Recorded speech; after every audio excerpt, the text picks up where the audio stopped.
What's up, y'all? MDP here to do a video. And y'all know I wasn't going to let UFC 328 go by without making a video.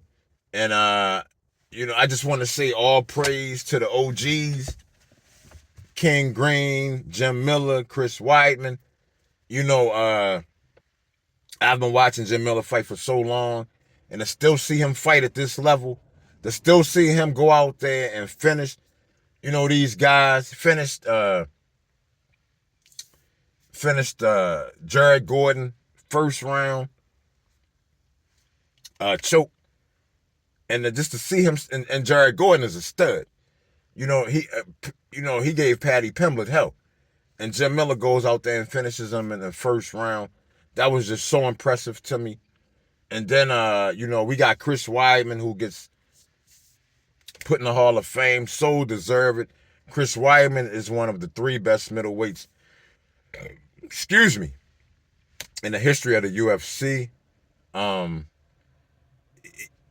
He just was so good when he was in his prime. I can't even tell y'all how good Chris Weidman was. He was definitely one of the best middleweights ever and definitely deserved a spot in the Hall of Fame. So let's move on to the main card, talk about the other OG, Bobby Green. King Green. I'm sorry, King Green. King Green is a beast, 39 years old. Jim Miller, 42, by the way. 39 years old, still looks better than what he's ever looked, to be honest. He went in there and absolutely demolished Jeremy Stevens, took him out with a rear naked choke, and I think that was the second round. I got to give King Green his props, Jim Miller his props. Man, these two guys, to be like older guys, man, they still on top of their game and still going out there and finishing their opponents. So, so much love and appreciation to those two fighters. Then we move on to Joaquin Buckley and Sean Brady. I don't know what the fuck was going on with Joaquin Buckley. He's red hot in the division, red hot, killing everybody. And then kills Colby Covington and then gets taken out by Cameron Usman. Looks like the amateur against Cameron Usman. Then he takes time off, works on his wrestling with Cameron Usman, and comes back and gets demolished by Sean Brady in the exact same way. What the fuck has happened to Joaquin Buckley's takedown defense? It's like non-existent now. And I don't understand this. I don't know if maybe he's dealing with injuries he's not talking about.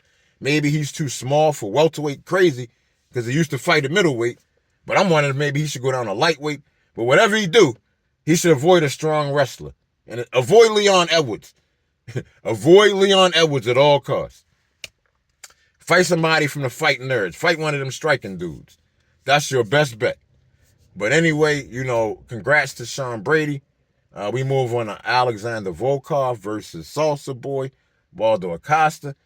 Honestly, man, I think Waldo Acosta is fighting too much. He's taking fights too quick and it's catching up to him, I believe. I believe he just didn't look like his normal self in that fight.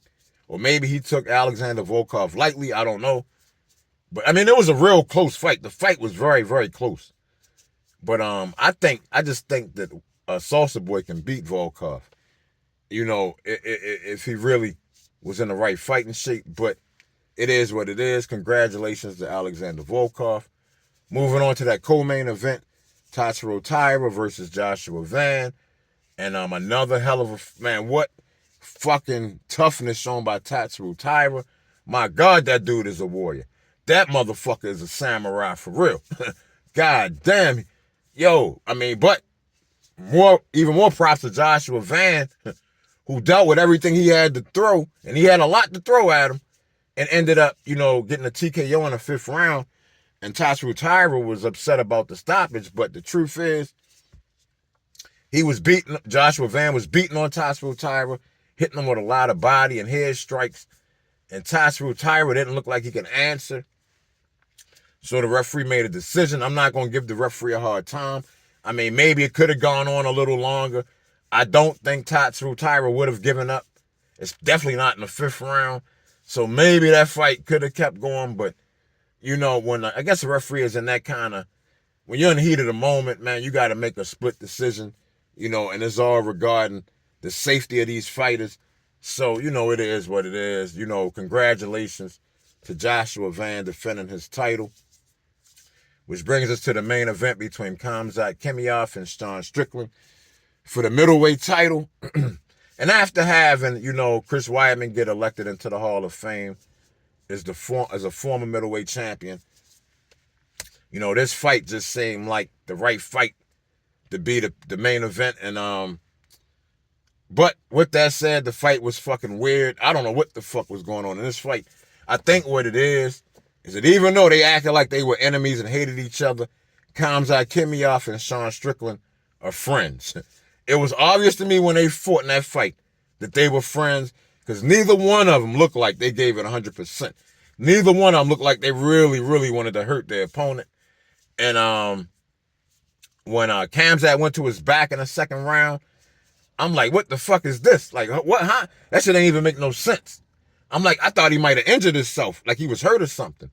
And then after that, he just, stood for standing up for the rest of the fight, except for the one takedown in the fifth round. He forced, and what's crazy is that I thought Khamzat was willing to stand up with Sean fucking Strickland of all people. Man, look at how busted up Sean Strickland was. Khamzat was willing to stand up. To be honest,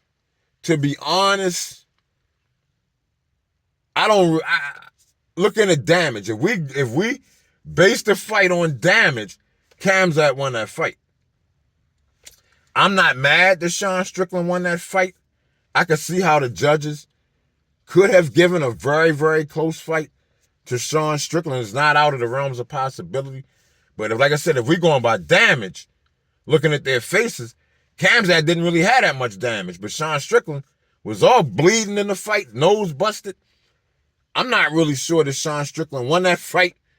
But, congratulations to him for being the two-time middleweight champion. I mean, who thought we would be saying that Sean Strickland is a two-time middleweight champion? And to be honest, Sean Strickland is one of those kind of fighters that you can never count him out against anybody. Even against the toughest opponent, you can't count him out. And to be honest, I like Khamzat and Sean. So I really didn't care who won the fight. Either one of them would have been fine with me. But now we're going to get to see Khamzat go up to 205. Now, and I also wonder, did the weight cut get to Khamzat? And did that affect his fighting? But Sean honestly didn't look that good in that fight to me. This wasn't one of his better performances in my opinion. Even though he won the title and he's the new champ, I really, really wasn't that impressed with his performance in this fight. But, that's my opinion. But anyway, y'all, that's my take on UFC 328. Thought it was a pretty good card. I noticed there wasn't no women on the card. I always like to see my girls fight. And some of those fights on the first prelims were not that good. Kind of boring. But other than that, I thought it was a really good card. I'm really looking forward to the UFC White House card at this point. And, that's it. Anyway, y'all, hope you liked the video. Modern Day Prophet is out.